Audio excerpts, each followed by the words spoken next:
So hi there everybody, today I would like to share which lenses I've been using with the Blackmagic Pocket Cinema 4K camera. Stay tuned.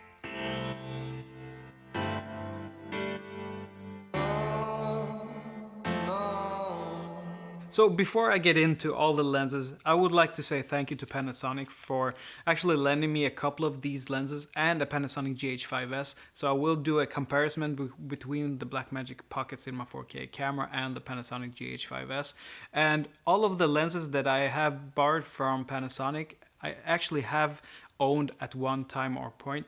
So I have used all of these lenses that I am recommending for actually a lot of time, and I know more or less all the cons and pluses of all of these lenses. If you want to see footage from the Blackmagic Pocket Cinema 4K, please visit my Instagram because I will be posting more and more projects that I do, both paid client work and own projects. I will be posting that to my Instagram. Now we know that the beauty of the Micro Four Thirds system is that you can more or less adapt any lens to that mount.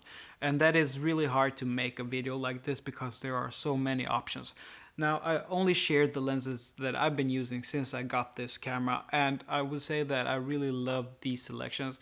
I have also been using a couple of other lenses, but because I haven't used them a lot, I didn't want to bring them into this video and recommend them.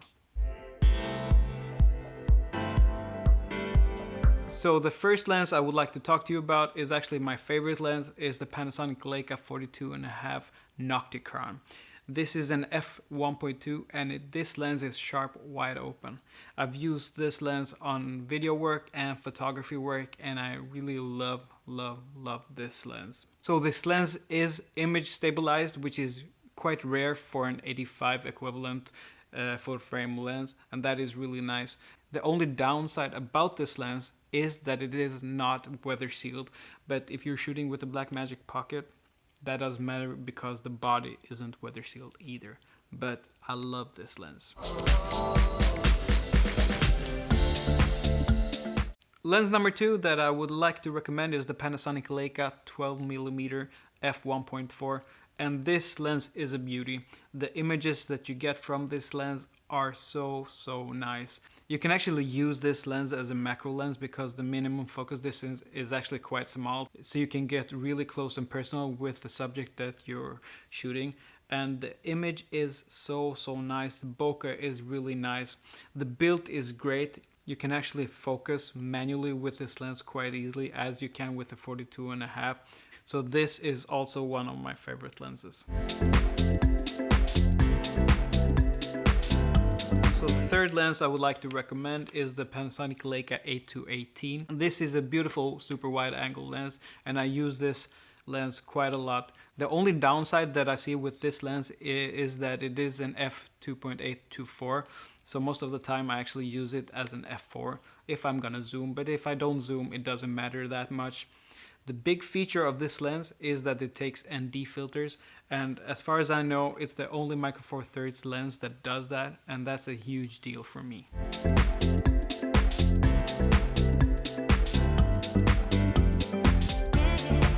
So, lens number 4, 12-60 Panasonic Leica.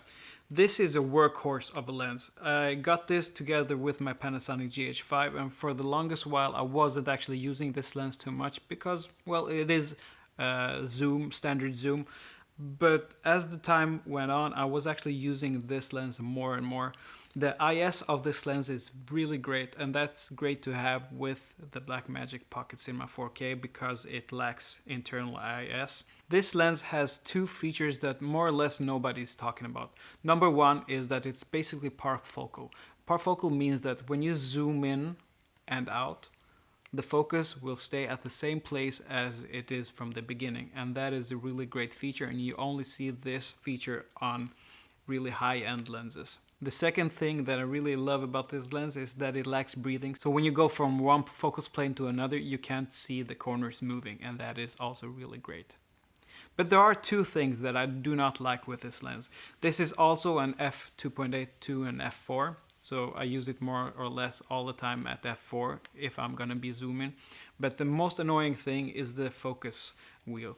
In the same way as the other lenses that I've been talking about so far, this is also a fly-by-wire focus lens, and on this lens it's actually quite bad trying to manual focus. I have been using this lens so much, so I know how to use it, but if you're just starting out with this lens, it's going to be quite hard to nail that focus when you're trying to focus manually. So I think that Panasonic probably could do a better work with the manual focus.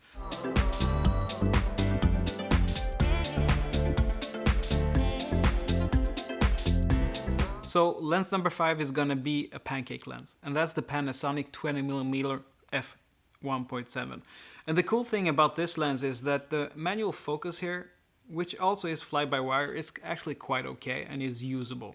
Another thing is that many pancake lenses out there are actually an f2.8, but this is actually an f1.7, which actually is quite unique for pancake lenses. And if you're looking to actually have your Blackmagic Pocket Cinema Camera as a pocket camera, this is probably the option for you, because the footprint of this lens is very small and the image from it is also great.